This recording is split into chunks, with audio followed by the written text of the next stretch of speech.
noches a todos. Mucho gusto a los que están conectados. Yo soy el doctor Luis Enrique Vega Carrillo, igualmente los presentes. Ya afortunadamente le formamos en lo desafortunadamente. El día de hoy vamos a hablar de un tema que a mí me parece bastante interesante, que es las terapias complementarias en el manejo de la persona que vive con diabetes mellitus tipo 1.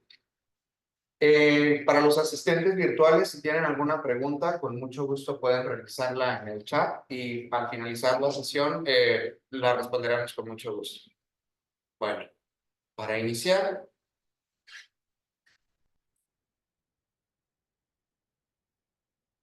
para un segundo. Ay.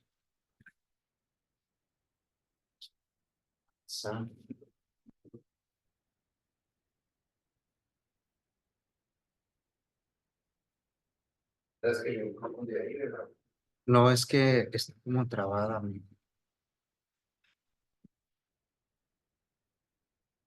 Ahora sí. Listo. Volviendo entonces a la sesión, una disculpa. Estos son mis conflictos de intereses.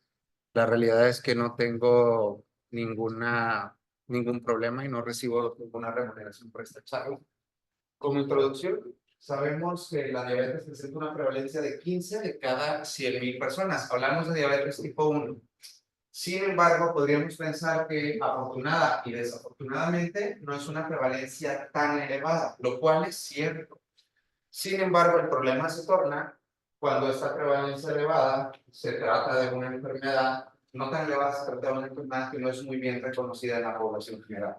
Y ahí es donde tenemos un problema, en el cual no tenemos el mismo abasto de recursos, la misma disponibilidad de tratamientos, y es entonces cuando nos tenemos que ver obligados a buscar terapias adicionales para mejorar la sobrevida de nuestros pacientes. A medida que hemos avanzado en el tiempo, hemos visto cómo los pacientes han ido incrementando su esperanza de vida, lo cual nos da muchos retos adicionales que solamente manejar el control glucémico. Eso es un punto muy importante, como vemos en esta gráfico de Kaplan-Meier, donde vemos cómo la sobrevivencia ha ido incrementando a medida que vamos avanzando en el tiempo, y vemos que incluso esta sobrevivencia, cuando la dividimos en dos grupos diferentes, el menos del 64, más del 64 de año, vemos cómo drásticamente ha habido un incremento. Si hiciéramos esto, porque esto es un corte hasta 1980, la realidad es que si lo hiciéramos hasta el día de hoy, muy seguramente veríamos una esperanza de vida mucho mayor, lo cual nos ha dado la posibilidad de exponernos a diferentes factores y generar complicaciones adicionales a la diabetes. Dentro de ellas, la doble diabetes, también conocida así por comportarse como una diabetes de características de pacientes con tipo 2, pero al mismo tiempo presentar insulinopenia debido a destrucción autoinmune. Dentro de la principal característica de la doble diabetes, vemos que la particularidad es la obesidad.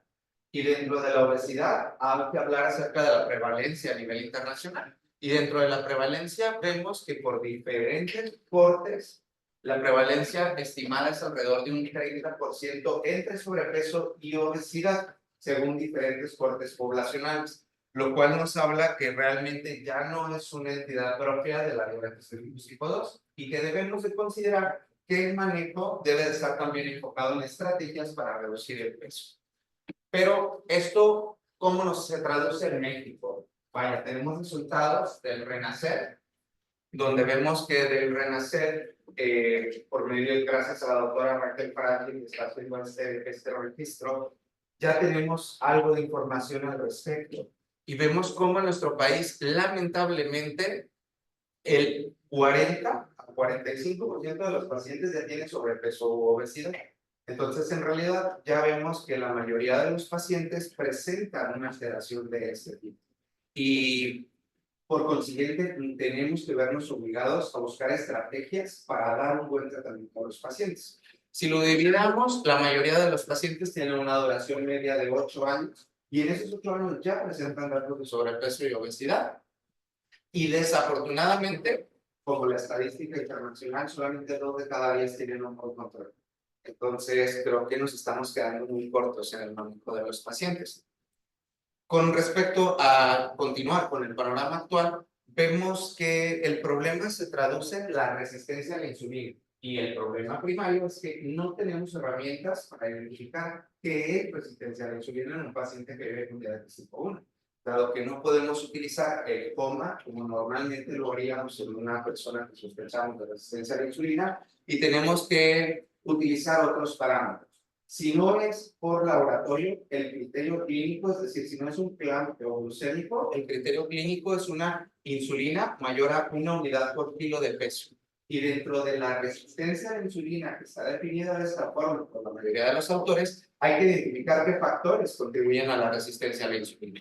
Y hablamos acerca de la fisiología hormonal normal, el ciclo menstrual, la parte de la alteración del ciclo del sueño, de la misma forma el sedentarismo, y dentro del sedentarismo hablamos de los trabajos que tenemos actualmente. Cada vez son más horas en pantalla, cada vez es menos gasto calórico en actividades de la vida diaria.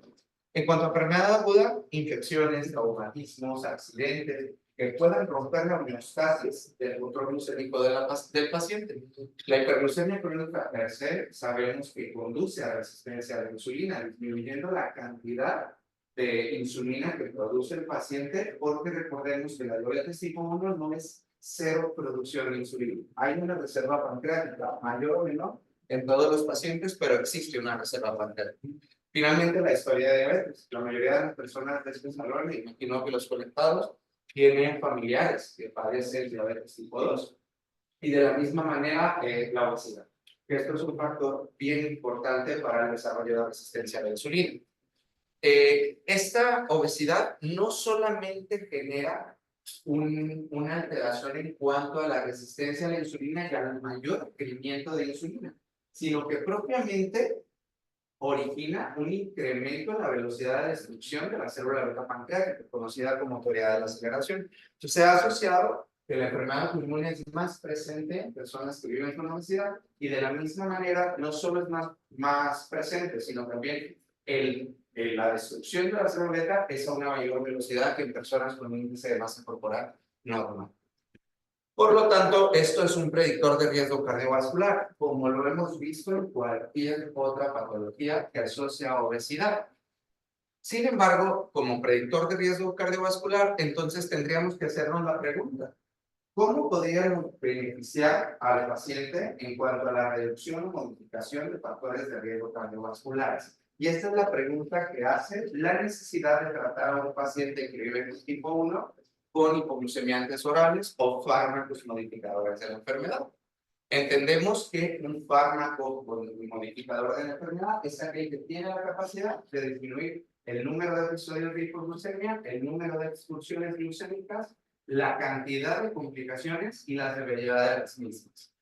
¿Qué beneficios tendrían en esta población? Esto es parte de lo que vamos a ver a lo largo de la lección.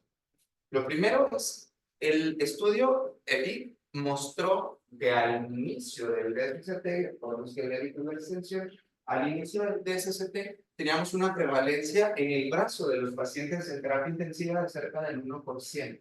Sin embargo, durante el seguimiento, 12 años después, la prevalencia es del 31% de obesidad. Entonces hablamos que el factor edad y el factor exposición al medio ambiente contribuyen al desarrollo. De tal forma que si tenemos una esperanza de vida mucho mayor, eso nos habla de mayor riesgo de presentar obesidad, porque vivimos en un ambiente obesogénico. Se han evaluado estas características del síndrome metabólico, y en este estudio observamos estas características, qué asociación tienen con las complicaciones de los pacientes. Y dentro de esta corte de 2.120 personas, al menos 1.300, es decir, más de mitad, tienen al menos un factor de síndrome metabólico. Si no hablamos del paciente que vive con diabetes tipo 1, que no tiene ningún problema. Recordemos que esto no está incluido dentro de la población mexicana. Por consiguiente, el simple hecho de ser un paciente mexicano conlleva un riesgo cardiovascular, dado que somos una población reconocida como tal. El 30% de los pacientes presentaban síndrome metabólico, definido como dos características presentes del mismo de algunos criterios tradicionales de síndrome metabólico. Cuando nosotros los separamos por características, veíamos que al menos la mitad tenían una característica. pero casi el 90% de la corte de los 2,000 pacientes tenían hipertensión. El 50% de dislipidemia, cerca de entre el 40 y el 50 según el grupo etario, obesidad. Y de la misma forma, no es criterio de un síndrome metabólico, pero se consideró microalbuminuria, donde observamos que cerca del 50% de los pacientes tenían microalbuminuria, que es un marcador directo de riesgo cardiovascular. Entonces, si sumáramos todos estos efectos, ¿cómo se traduce clínicamente? Ellos dividieron los pacientes que presentaban alguna complicación en base a si cumplían o no criterios del síndrome metabólico y cómo se comportaban. Y vemos que el doble de los pacientes que presentaban una complicación tenían síndrome metabólico. Incluso en algunos el triple era la probabilidad de tener un síndrome, una complicación derivada de la diabetes. Hablamos tanto de complicaciones micro como macrovasculares. Esto es un gráfico publicado en el 2022 en un review muy bonito acerca de los hipoglucemiantes orales, donde vemos el número de estudios publicados hasta la fecha de la publicación de este paper, que era el 2022, y donde vemos en los extremos el año de liberación del medicamento y en las rayitas negras el número de estudios que presenta cada uno de los fármacos. Entre paréntesis vemos el número total. Y es impresionante ver que desde 1950 hasta el 2022 que se publicó esto, solamente como 50 estudios, pacientes con diabetes tipo 1 y otros fármacos que no son insulina, lo cual es ridículo compararlo con diabetes tipo 2, donde cada día tenemos otro estudio, y otro estudio, y otro estudio, lo cual nos dice la necesidad de poder estudiar esto en los pacientes. Dentro de los ensayos clínicos aleatorizados, todos eran ensayos clínicos aleatorizados, hay incluso estudios con glutamina. Son muy poquitos, sin embargo, la intención del estudio primario fue ver que si lograban tener algún cambio en la progresión. No veían ningún cambio, al contrario, realmente es que no tiene mucha cabida dado la fisiopatología de la diabetes tipo 1. De la misma forma tenemos metformina, 8 estudios, pero vean, por favor, que el número total de los 8 estudios son 700 pacientes. O sea, cada estudio llevaba 50, 70, 100, algunos 120. Y lo mismo sucede con otros medicamentos como la cariosa. Pocos beneficios, pero hay estudios. Con respecto a las tiazolidinedionas, vemos 3 estudios con pioglitazona. Tenemos estudios al mismo tiempo con DPP4, GLP1 e ISGLT2. Y entonces de cada uno de ellos tenemos resultados, algunos alentadores, algunos no tanto, y iremos viendo más adelante. En esta tabla le resumo los beneficios, los riesgos y los no cambios presentes en los diferentes metaanálisis y ensayos clínicos aleatorizados. En los colores más oscuros vemos la evidencia de metaanálisis y en los colores más claros la de los ensayos clínicos aleatorizados, donde si iniciamos con glibenclamida solamente mostramos reducción en hemoglobina glicada, pero no hubo ningún cambio en ninguna de las otras métricas. En cuanto a la metformina, había disminución de hemoglobina glicada, dosis total de insulina y peso, pero lamentablemente había un poquito más de riesgo de eventos adversos gastrointestinales, lo cual condicionaba la suspensión del fármaco. En cuanto a la pioglitazona, la realidad es que solamente los ensayos clínicos aleatorizados demostraron un leve beneficio en la hemoglobina glicada, pero no así en el resto de métricas. En cuanto a los GLP-1, de ellos, el que más estudios tiene a la fecha es liraglutide, y donde vemos muchísimos beneficios. Reducción de peso, reducción de presión, de dosis total de insulina, de hemoglobina glicada, una buena tolerancia, no riesgo de hipoglucemia, no hay cambios en relación a los pacientes que no usaban liraglutide, y entonces representa una muy buena alternativa. Y en cuanto a los ISGLT2, el panorama es muy similar. Tanto en EMPA, como en DAPA, como en CARA. El mayor o menor medida de los beneficios, pero la realidad es que hay beneficios venezolanos. Para mí la metformina es y seguirá siendo el fármaco de las 3 Bs. Esto lo sabemos porque cada vez afortunadamente tenemos mejor tolerancia a la metformina, más presentaciones, más accesibilidad de fármacos y más combinaciones. Y dentro de la metformina, en este gráfico de Forest Plot vemos cómo realmente hay un beneficio en la hemoglobina glicada comparado con placebo.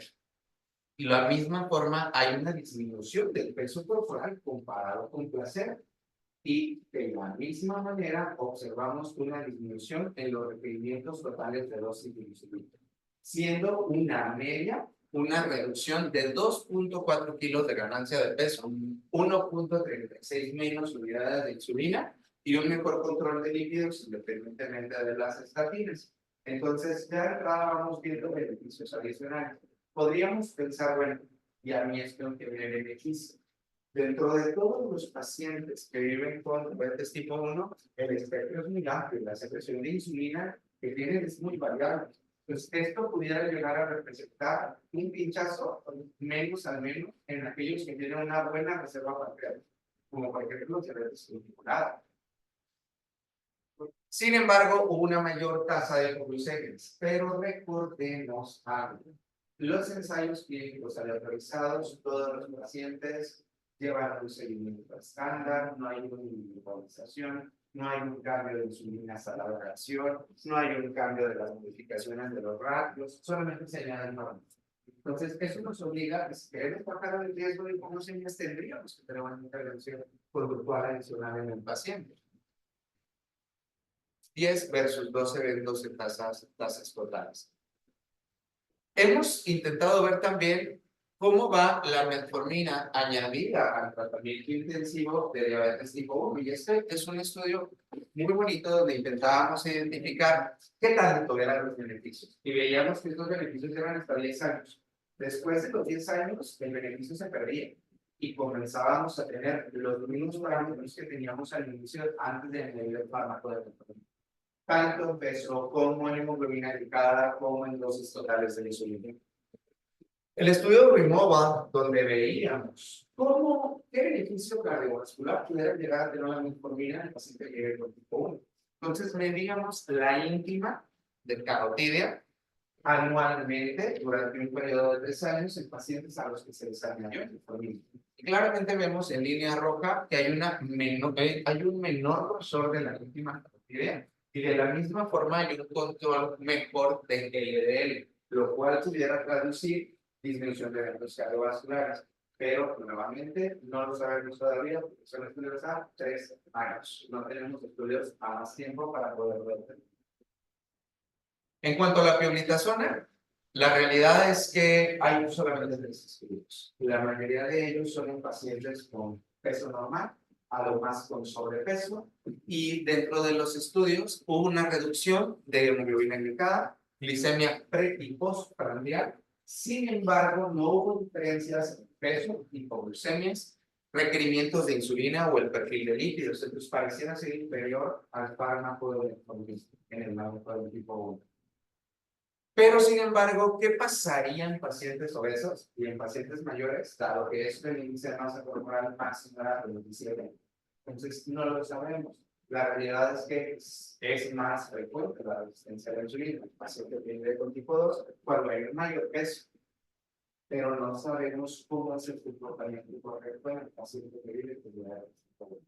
Entonces, pudiera representar a futuro mejores resultados si tuviéramos ensayos donde incluyéramos a pacientes con mayor índice de masa corporal, mayor edad, mayor tipo de opción, posiblemente sí. Es un área de oportunidad. Se postularon la pioglitazona como tratamiento, dado que reconocemos que existen estudios tanto en rosiglitazona como en pioglitazona de disminución de la progresión a diabetes en personas que viven con diabetes. Quisimos ver lo mismo. Sin embargo, en los estudios con pioglitazona veíamos que no hay diferencia. La persona que se añade pioglitazona progresa a la misma velocidad del requerimiento de insulina que a la que no se le añade pioglitazona. Por lo tanto, los estudios realizados para determinar el efecto de la misma realmente es que no tuvieron un impacto positivo. No hay cambios en la visión de la pioglitazona. En cuanto a los IDPP4, Este grupo representa para mí un interés muy peculiar en el paciente que vive con no por su potencia o por su buena tolerancia, que de hecho es muy buena. Sin embargo, lo que sí resalta son los efectos antiinflamatorios. Sabemos que el DPP4 actúa sobre la peptidasa 4 misma, la cual se encarga de degradar el PLP1 y el HIF. Sin embargo, el PLP4 siempre es muy notorio que los pacientes que viven con diabetes tipo 1 tienen concentraciones más elevadas que en pacientes que no padecen de diabetes tipo 1, pacientes con tipo 2. Esto ya llamaba la atención, y más sabiendo que es una seriproteasa con propiedades antiinflamatorias, antiapoptóticas y proliferativas de la célula beta, lo cual in vitro mostraba muy buenos resultados cuando tú inducías la aparición del DPP4. Ahora, esta DPP4 o la CD26, también conocida por estar en la parte transmembranal, tiene propiedades no solo antiinflamatorias, sino también modula la respuesta y la maduración de los linfocitos T, de los TAS1, la maduración inhibida y por lo tanto representa un papel importante en la cascada inflamatoria.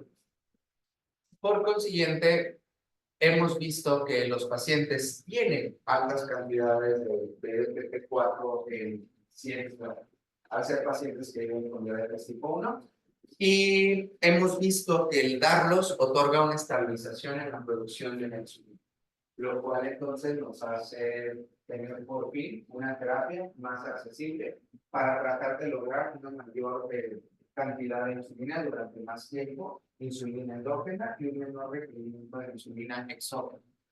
Sin embargo, en los mismos estudios hemos visto in vitro aparición de nuevos islotes pancreáticos. De la misma manera, negativización de los GADA y la disminución de la insulitis presente en el páncreas de modelos móviles. Entonces, en general es que tenemos bastante evidencia como para considerar probarlos en humanos. Hemos visto también una disminución en la producción de glucagón y esto va a tener un papel realmente muy poco relevante.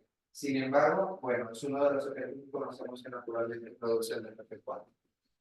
Estas son las características de los estudios presentes en este metaanálisis con los diferentes DPP4. Vildaripina, sitagliptina, y vemos que realmente son pocos las semanas seguidas, 4, 12, algunos meses. Entonces realmente es que no tenemos tanta evidencia para hablar de todos los cuadros. Sin embargo, dentro de los DPP4, en forma general, no hay mucho cambio en la hemoglobina glicada, lo vemos en este squad.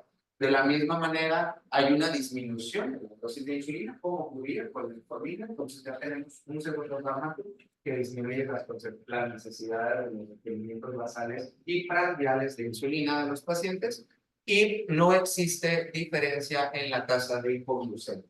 Entonces, es un fármaco seguro que puede ayudar a disminuir los requerimientos de insulina y que al menos en modelos in vitro preserva la célula beta pancreática. Cuando lo añadimos a pacientes que viven con diabetes tipo 1, nos encontramos con respuestas muy interesantes. No sabemos en quién sí, en quién no, por qué, pero en algunos pacientes logramos remisiones hasta de un año de la dosis de insulina. Uno pudiera decir, bueno, eso es una luna también, lo acabas de diagnosticar. Muy posiblemente sí. Sin embargo, cada vez es más la evidencia de diferentes estudios que nos dice que incluso hay remisiones de hasta de 6 años con negativización de anticuerpos con el uso de sitagliptina. Entonces, por lo tanto, representa una opción más barata que teplizumab, más accesible para la mayoría de los pacientes y una ventana de oportunidad para algunos pacientes que viven con diabetes tipo 1 e idealmente de reciente diagnóstico para la preservación de la célula pancreática. Les traigo un caso clínico, pues en consulta. Es un hombre de 17 años de edad. Se diagnostica con diabetes mellitus tipo 1 en noviembre de 2022 tras cuadro de circunstancias diabética.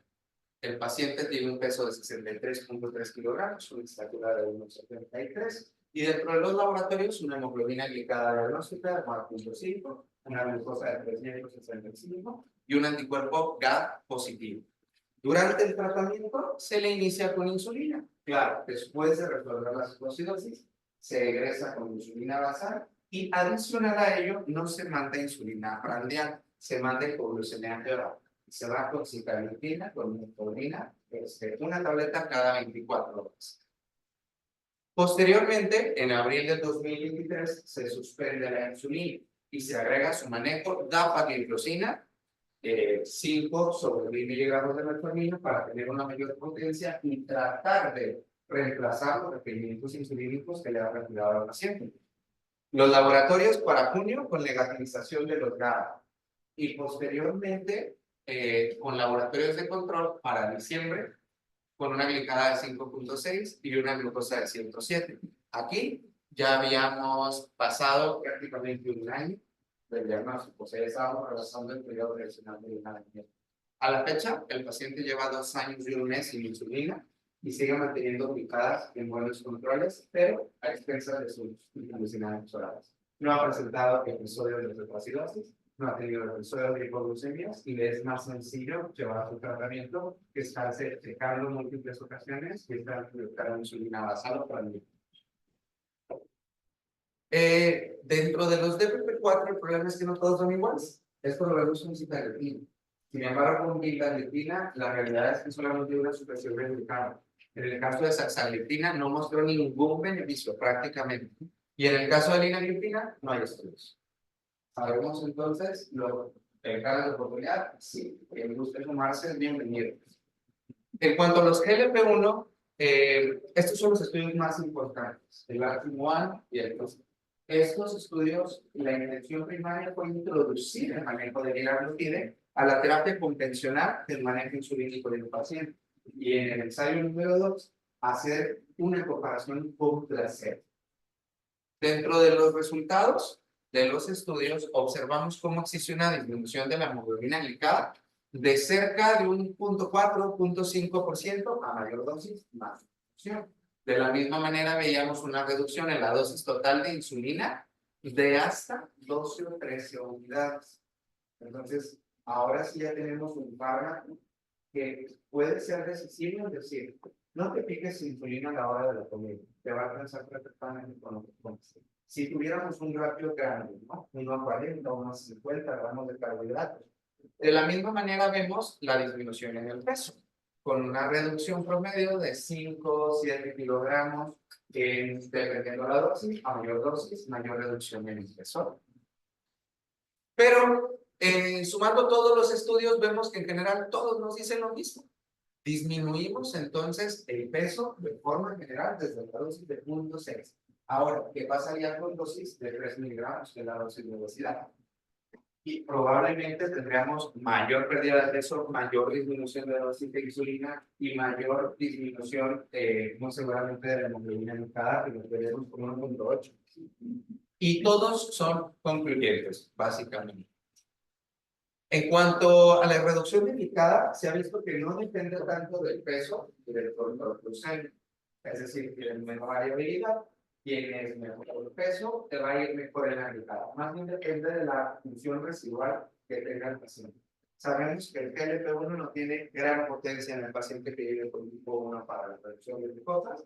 Sin embargo, dependería sobre todo de la función residual. Entonces, muy seguramente les iría muy bien a los pacientes que viven con nada. Se han intentado estudios porque sabemos que la DPP-4 tiene funciones de conservación. ¿Qué pasaría con el GLP-1? Ahora tenemos cada vez más funciones y más funciones de los GLP-1. Y en el New Lira Trial vemos cómo el uso de liraglutide mantiene la concentración de péptidos. Mientras se hizo el estudio a 52 semanas de su uso, la concentración de péptidos permanecía estable. Sin embargo, tras la suspensión de liraglutide, la concentración cae rápidamente.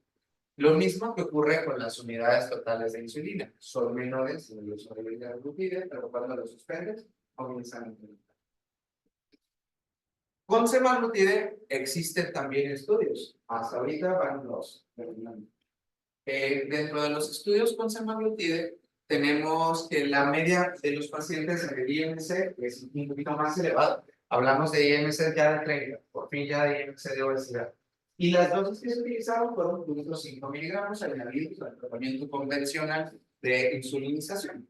vemos cómo hay una disminución de kilogramos, hay una disminución de la ingesta de carbohidratos totales, aunque posteriormente, después del tercer mes, vemos cómo comienza a incrementar un poquito la ingesta de carbohidratos. Esto puede ser parte de la fisiología normal de la adelina y lo que vemos con todos los pacientes que tratamos por obesidad, con o sin fármaco, con o sin cirugías. En cuanto a la dosis total de insulina, vemos también que hay una disminución que posteriormente incrementa ligeramente, pero se mantiene inferior a los pacientes que presentaban solamente tratamiento insulínico. Si vemos los tiempos en rango de cada uno de estos meses de seguimiento, la realidad es que no vemos prácticamente ningún cambio. Entonces, ¿qué traducción tendría esto? Bueno, esto va más allá de las métricas normalmente medidas en los estudios. Sin embargo, va a ser más difícil lograr esa medición, dado que es más costoso finalmente. Este es un ejemplo del potencial beneficio del modelo PLP1 en un paciente, donde vemos que es un paciente a seguimiento, donde tenemos una reducción con el uso del GLP-1 y las mismas dosis de insulina de cerca de cada 0.6. No es mucho, pero si vemos la variabilidad glucémica de uno versus el otro, la verdad es que recordemos que las métricas no solamente son hemoglobina glicada, hay 1.5 parámetros adicionales, y uno de ellos es el tiempo en rango, y vemos que incrementó hasta 19% y disminuyó la variabilidad glucémica, lo cual es algo a considerar en los pacientes. En cuanto a tirzepatide, vemos la eficacia de tirzepatide, igual añadido a pacientes que presentan un índice de masa corporal todavía mayor que semaglutide, y dentro de los cuales también existe en el seguimiento de 8 meses una disminución de la hemoglobina glicada y una disminución de los kilogramos totales de las calorías. Estas dosis aquí situaron hasta dosis totales, hasta 15 miligramos según la tolerancia del paciente. Se inició como tradicionalmente básico, 2.5 miligramos, con posteriores incrementos durante el seguimiento. Sin embargo, el porcentaje de reducción de peso fue un poco más modesto que lo reportado en pacientes con tipo 2. Y sí hubo un notorio incremento en el tiempo en rango de los pacientes. En cuanto al ISGLT2, vemos la serie de estudios IS, donde vemos cómo la empagliflozina se añade al tratamiento de insulinoterapia, y son estudios que en total son 1.707 pacientes, doble ciego, con dosis desde 2.5 hasta 25 miligramos de empagliflozina, con una duración promedio de 20 años de evolución. Y dentro de los estudios vemos cómo existe una disminución de hemoglobina glicada, y es casi del 1% en dosis de 25 miligramos, y se presenta desde los 2.5 miligramos. Entonces hay que considerarlo como una alternativa. Y entre peor está el paciente, más es la reducción de hemoglobina glicada vista con el ISGLT2. Por consiguiente, representan una opción muy atractiva, aunado que están ya la mayoría de las instituciones. Dentro de las tasas de hipoglucemia, curiosamente hubo menos eventos de hipoglucemias en el grupo tratado con SGLT2, el tratamiento convencional con insulina. Y dentro de los efectos secundarios, bueno, de los efectos adicionales beneficiosos, perdón, primero a eso y luego a los secundarios, vemos cómo hay dentro de los estudios una disminución de hasta 3 kilogramos de peso. Entonces, claro, con dosis de 25 miligramos, sin embargo, desde el 2.5 ya hubo beneficios. De la misma manera, vemos incrementos de tiempo en rango de hasta 2 horas y media. Entonces, vaya, incrementar el tiempo en rango solo con añadir un fármaco que no te da hipoglucemia, no te baja de peso, la verdad es que es atractivo finalmente. Y en cuanto a las dosis totales de insulina, hubo disminución de hasta el 12% de reducción de dosis totales de insulina. En cuanto a los efectos adversos, bueno, lo que a todos nos interesa, la cetoacidosis que es baja, la incidencia de cetoacidosis. Hablamos de un 1, 2, 3%. Sin embargo, la tasa de eventos en el grupo de hepatocina 10 con 25 miligramos sí existió. A diferencia de hepatocina 2.5 miligramos, donde 2.5 no hubo diferencia con placebo. El 2.5 seguro no da cetoacidosis, baja de peso y puede ayudar en la disminución de hemoglobina glicada. Y en pacientes que presentan dosis mayores, a 10 miligramos vemos más episodios, pero son menos severos que a 25 miligramos. Pues si pudiéramos utilizar como consejo, yo diría que máximo 10 miligramos. En cuanto a la empagliflozina, también vemos que existe disminución de rapidez arterial combinada con metformina. Y esta terapia se ha añadido en pacientes en combinación con una microdifusora de insulina aumentada por extensor. En este estudio vemos que aumentó el tiempo en rango de a 81 versus 71% de tiempo en rango y un solo evento de hipoglucemia, el cual no estuvo relacionado con el ISQL2, sino con un polo equívoco de insulina, la administración de insulina. En cuanto a la dapagliflozina, tenemos también una serie de estudios que son los de aquí. Estos dos estudios nos hablan de un seguimiento hasta 52 semanas, 24 semanas el de FIC1 y el segundo de 52 semanas, adultos, pacientes con hemoglobinas glicadas de 7.5 hasta 10.5. Y en resumen, hay una disminución de peso, hay una disminución de hemoglobina glicada y hay una disminución de dosis de insulina. Hay de la misma manera eventos de cetoacidosis, pero en menor medida que el dapagliflozina. Pues a menos que usemos 2.5 miligramos, la DAPA parece ser superior a la EFA en la cantidad de cetoacidosis que presenta. Y son todos de intensidad moderada. No hubo ningún evento de cetoacidosis severa. Este es el protocolo de corrección de cetoacidosis en un paciente que presenta una cetoacidosis normoglucémica. Lo correcto es, en cuanto el paciente detecte que tenga síntomas, hay que iniciar con 30-60 gramos de carbohidratos, una ingesta de 200 a 500 mililitros de líquido. La glucosa se corregirá con el mismo esquema de la insulina que tradicionalmente usaba el paciente en base a sensibilidad. Sin embargo, se incrementará 1.5 hasta 2 veces incluso cada 1 a 2 horas con mediciones de glucosa. Esto lo puede hacer el paciente en casa, en lo que llega a urgencias o fertilidad, pero el punto es la detección. Entonces, para la detección es bien importante que sepamos esto, ¿no? Solamente nos cuesta 200 pesos mis tips. Y los mismos pacientes que usan Freestyle son los mismos pacientes que pueden usar su coche para utilizar tiras de cetonas. Entonces, sí que nos puede ayudar. ¿Qué hay que hacer? Pues que tenga el paciente está despierto. Tiene síntomas, náusea, dejaste de comer, perdiste de peso, has notado que tu insulina ya no tiene el mismo resultado, has tenido vómitos, dejaste, existe pipí en la noche, en el caso de los niños, pues en ese momento hay que medir cetonas. Están positivas, iniciamos protocolo y nos vamos para urgencias, tendremos automáticamente el ISTL de uso. La dapagliflozina también hemos quedado disminución en albumina binaria. Eso ya lo sabíamos, porque los pacientes de tipo 2. Sin embargo, ahora lo vemos también en pacientes que viven con tipo 1, donde disminuye casi el 50% de la concentración de albumina binaria, lo cual retrasaría la progresión y probablemente tendría un impacto en el tratamiento de la persilina, como ocurre en pacientes con diabetes tipo 2. Menor tasa de eventos de cetoacidosis, como comentábamos con la empagliflozina. En caso de canagliflozina, tenemos un estudio de 18 semanas, doble ciego, 20 años los pacientes en promedio de evolución con tipo 1, y el objetivo era la reducción de hemoglobina glicada, y no nos fue tan bien. Es el que menos baja la hemoglobina glicada de los tres de la canagliflozina. Pero sí hubo una mayor, disminución en los kilos de peso, en el caso de 300 miligramos. Sin embargo, hubo una mayor presentación de cetoacidosis.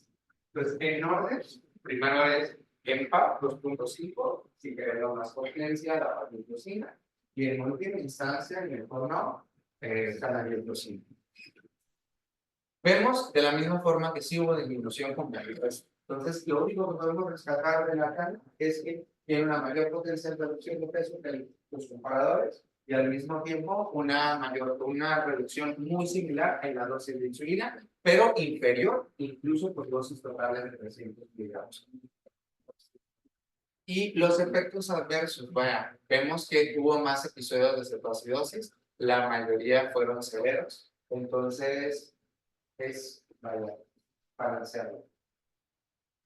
En el caso de sotagliflozina, que lamentablemente no lo tenemos en el país, que es una lástima no tenerlo, porque dentro de la sotagliflozina en pacientes que presentan una microdifusora de insulina aumentada por sensor, nosotros vemos que el añadir sotagliflozina disminuye la hemoglobina glicada en un porcentaje no tan importante, pero sí lo hacen las dosis totales de insulina.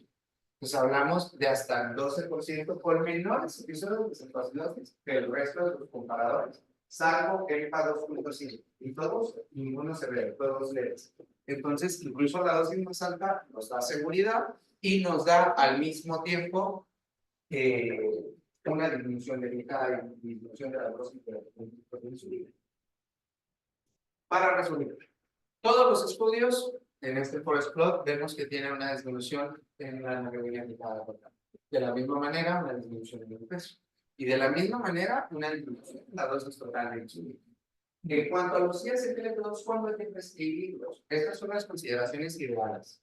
Un índice de masa corporal arriba de 27, una dosis de más de 0.5 unidades por kilo de peso, una presentación de cetonas de menos de 0.6, idealmente que no haya tenido episodios de cetoacidosis en los últimos 2 años, con disponibilidad de monitoreo frecuente, eso es lo que más importa. Debe tener monitoreo frecuente, estar educado de los síntomas de cetoacidosis y, de ser posible, tener tiras reactivas de cetonas. Edad entre 18 y 74 años, vemos que lo más importante vaya a la dosis de insulina y porque buscas también esos beneficios. Considerar prescribirlo si ha tenido episodios de cetoacidosis en los últimos 2 años, historia previa de consumo de alcohol, terapia con algún esteroide, una titulación de insulina o una diabetes con demasiada variabilidad glucémica, diabetes secundaria que requieren sí o sí administración de insulina. Diabetes secundaria de por pancreatitis, fibrosis quística, una recepción por insulinoma, de este tipo de eventos. ¿Cuándo considerar no prescribir? El paciente que tiene bajo determinamiento. ¿Qué es la necesidad de diario? Es el requerimiento, entonces no hay mucho beneficio. Lo mismo con el índice de masa corporal. Si el paciente tiene cetoacidosis múltiple, si tiene una diabetes LAU, si el paciente presenta consumo excesivo de alcohol, tiene embarazo, vaya. Lo mismo con cualquier otra contraindicación de otro fármaco. Estos son algunos de los pacientes que tenemos en la clínica. Les puse aquí 8 en total. Dentro de ellos vemos la hemoglobina glicada inicial con la terapia de insulina tradicional, así como las unidades totales de insulina cuando se realizó. Algunos de ellos tienen sensor y algunos tenemos mediciones de tiempo sensor, donde vemos que al añadir diferentes hipoglucemiantes según la característica del paciente, hay una disminución en las unidades, un aumento del tiempo en rango y una disminución en la hemoglobina glicada. Y si hablamos de satisfacción, todos los pacientes prefirieron sentirse más cómodos con un hipoglucemiante que con el esquema tradicional. Este es otro de los ejemplos que me pareció más bonito para traerles. Es un hombre de 14 años que yo veo por diabetes desde hace ya algunos años. Tiene un peso de 63.9 kilogramos, una estatura de 1,75. Ya llegó conmigo con una dosis diaria total de insulina de 53 unidades, en un tiempo en rango de solo 31%. Entonces estamos hablando de una persona que casi tiene una unidad por kilo de peso y es un paciente delgado. Entonces, vaya, la definición de resistencia a la insulina, cuando hablamos de una unidad por kilo, prácticamente ya casi se cumple. Y el paciente tiene solamente el 30% del control rango. Seguir insulinizándolo, la realidad es que para todos nos parece un poquito absurdo. Entonces, lo que hicimos fue añadir dapagliflozina y sitagliptina metformina. Y al cabo de cerca de 3 meses, observamos el mismo peso, una reducción de 40 a 46 unidades, un tiempo en rango que se duplicó y el peso se mantuvo perfectamente igual. Nosotros esperaríamos que hubiera disminución, pero hablamos de un paciente que está descontrolado. Entonces, lo que yo espero es que suba de peso cuando lo empiece a controlar. Y en este caso, no subió nada, se mantuvo perfectamente bien. No disminuyó, pero mantuvo su peso. Si notamos una mejoría en la variabilidad glucémica, notamos una mejoría en el tiempo en rango, la dosis total de insulina disminuyó, y el paciente tiene más satisfacción nuevamente. Finalmente, a los que les interese, pues yo por parte de una asociación de diabetes, en la cual estamos intentando trabajar cada día un poco más sobre esto. Esos son algunos de nuestros pacientes que viven con diabetes tipo 1 en uno de los campamentos que llevamos a cabo por la Y para recordar, la metformina sigue siendo una buena opción con efectos en reducción de dosis de insulina, control de peso, control de glicada, un impacto positivo en LDL y posiblemente disminución del riesgo cardiovascular, porque recordemos que disminuye el engrosamiento de la íntima carotídea. La intención de manejar hipoglucemiantes es francamente reducir las características del síndrome metabólico. Si ya sabemos que tienen beneficio en pacientes que viven con diabetes tipo 2 en reducción de riesgos cardiovasculares, ¿por qué no considerarlos en pacientes que viven con tipo 1? Los estudios con DPP-4 se limitan a pequeñas series, no todas con éxito, sin embargo, sitagliptina parece preservar la célula beta, mantener la secreción basal de insulina y representa una opción a considerar como posibilidad de reducción de diabetes. En cuanto a pioglitazona, solo tenemos estudios en adolescentes y sin buenos desenlaces. Los GLP-1 es una excelente opción para personas con obesidad, considerando adicional reducción de insulina, no aparición de cetoacidosis, beneficios posibles en rellenos cardiovasculares. Los IXGLT2 están indicados incluso en pacientes sin diabetes con reloj cardiovascular, por lo tanto, más indicaciones tendrían en este escenario también. Reducen en general peso, dosis de insulina, hemoglobina glicada, presión arterial, albuminuria, sotaglifosina y dapaglifosina sí están aprobados por la EMA. Entonces, pudiéramos considerarlos como alternativos. Los estudios no están elaborados, esto es bien importante, en horarios específicos ni por necesidades propias de cada paciente. En general, esto para mí es lo más importante, porque yo voy a elegir un PLP1 cuando el paciente tiene obesidad, cuando tienen múltiples factores de riesgo cardiovascular, cuando tienen dosis moderadas de insulina. Puede añadir un ISGLT2 si hay daño renal. Si el paciente puede beneficiarse de una reducción modesta de 2 hasta 9-10% de dosis totales de insulina, del porcentaje de dosis total.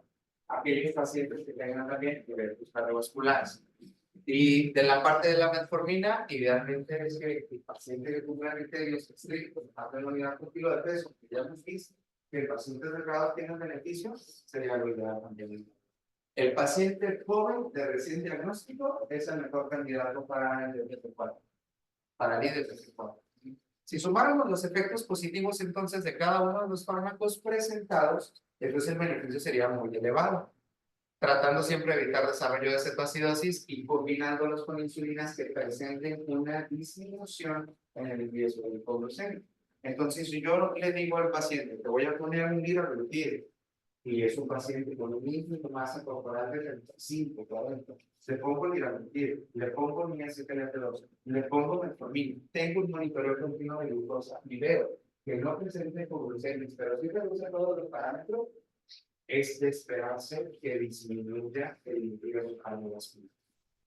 Queda mucho terreno por mejorar la calidad de vida de los pacientes y a mi punto de vista representa los hipoglucemiantes una opción más económica que la mayoría de las opciones o que una microinfusora de gasolina.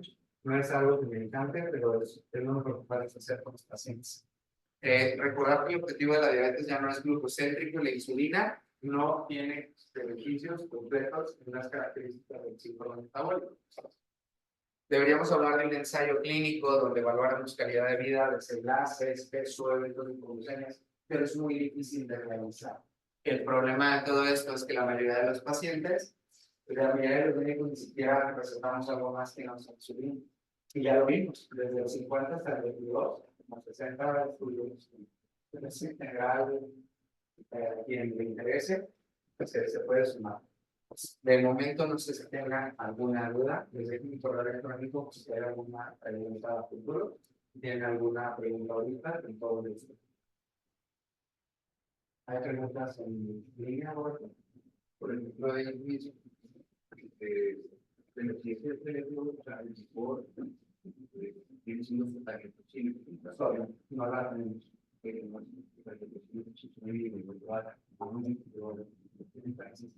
Está, pero lo rechazo. No tenemos idea de por qué no funciona. Pero lo que sí sabemos es que por potencia, la canaglifosina, que es más potente que la azúcar, genera un mayor riesgo de eventos de hipoglucemia, un mayor riesgo de ingreso en las intestinales en los pacientes, pero muy seguramente ese río potencial también tuvo que ver con el desarrollo de la cirrosis, pero son especulaciones, realmente es que no hay un enfoque de hacer. Yo trato de estimular la actividad de mi hogar para crear y ese creo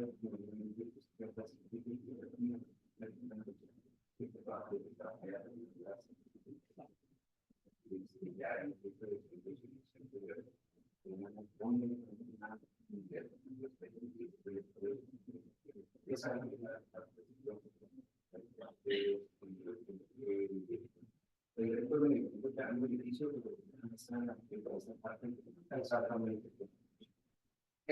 Ahorita todavía no tenemos, suponemos, que el uso de hidroalquilles puede tener beneficios a nivel de desarrollo renal, como lo que es la pero sí hay estudios corriendo para desarrollo renal tipo 1. Sin embargo, en el 10 esqueletos, al estar más demostrado con diabetes, interés, con lupus, con bastante, el 10 esqueletos no se le niegan a no, es como el vaso de agua, no se le niegan.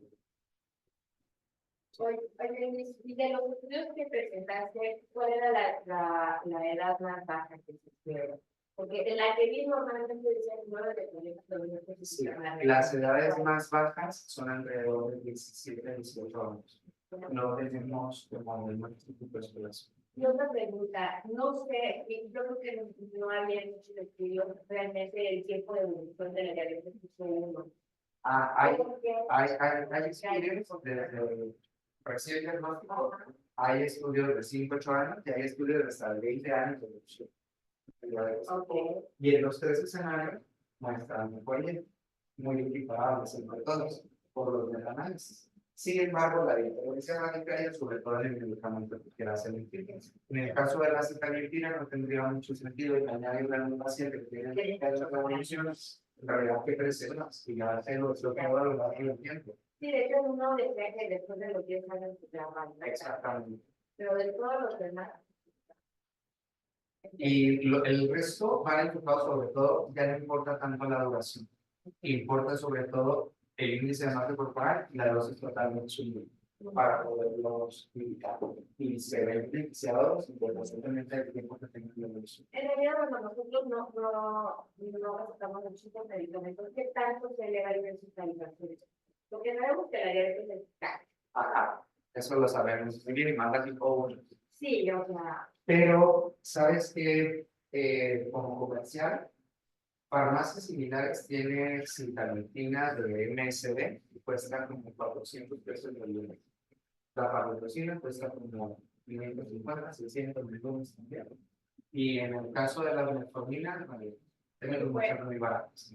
En institución, lo tienes en VIX, lo tienes en Lister, lo tienes en instituciones, en Belinte y incluso en el Chihuahua, bajo prescripción.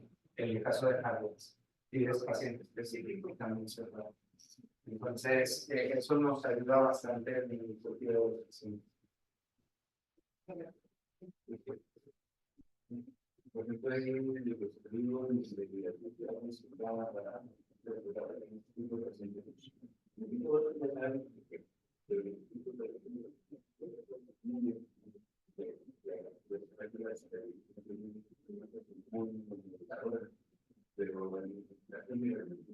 se especula que es por reducción de inflamación, como ocurre en el resto de marcadores inflamatorios en el que yo pregunto, facilito eso. Hay disminución de los marcadores inflamatorios e incluso hay combinación de tiroglifide con un inhibidor de interleucina 6 y la preservación e incluso incremento ligero en las cantidades de péptido C. Pero bueno, es lo que vemos con el resto de los modificadores de la familia. Cada uno de ellos tiene algunos resultados medio buenos, pero realmente no es generalizado. Es una formalidad, hay que ver cómo nos va a cumplir actualmente, pero parece que va muy bien.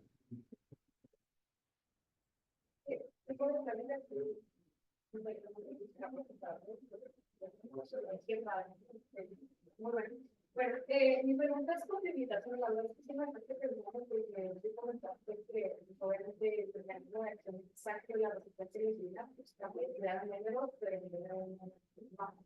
Entonces, tu experiencia es experta. Yo nunca Yo sí lo he hecho, pero solamente se lo he indicado a pacientes que no toleran insulina, que tienen ratios súper cortitos. El paciente que se aplica una unidad por cada 2 gramos de carbohidrato. Son pacientes que tienen unidades monstruosas de insulina que no pueden llegar a una microinfusora. Pues en esos pacientes a lo mejor una en lugar de cada 2 gramos, te va a uno cada 4 o 5 gramos. Pero no hay más beneficio. Sí, les va bien nomás en reducciones de unidades de insulina para los brazos, pero no es muy notoria una hemoglobina inyectada ni la variabilidad glucémica. Para el paciente es más cómodo porque representa una menor ganancia de peso, porque a la larga durante el día ya son 8, 10, 12 unidades menos de insulina. Es una unidad por cada 2 o 3 gramos. Entonces, exacto, lo ideal es otro fármaco. Esos pacientes son los que generalmente los encuentras con 100, 110, 120 unidades y como en el caso que vimos, tiempos de rango bien bajos.